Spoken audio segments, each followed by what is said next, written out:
কি রে ওটা খান বাঁধুন না? হ্যাঁ চল চল বড় ভাইয়ের লগে দেখা করি। চল, চল, চল। বড় ভাই কি অবস্থা, কেমন আছেন? বাইরে দেখলে গর্বে বুকটা ভইরা যায়। আরে দেখ তুই না, কাদের ভাই ব্রাদার, ছোট থাকতে একসাথে বড় হয়েছি। এই তো আলহামদুলিল্লাহ ভালো।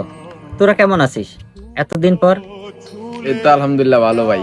ভাই আটটার তো খালি, কিছু টাকা পয়সা দিবেন, দিলে ভালো হইতো। ভাই আমারও তো হাতটা খালি ভাই, যদি কিছু দিতেন। সাব্বির, তাসকিনকে 10,000 টাকা দিয়ে দাও আর মিজানকেও 10,000 টাকা দিয়ে দাও।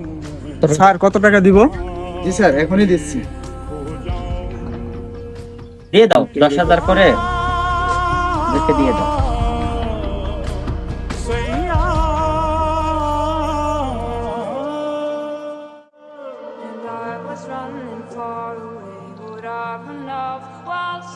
ভাই তাহলে আসি আমরা, হ্যাঁ?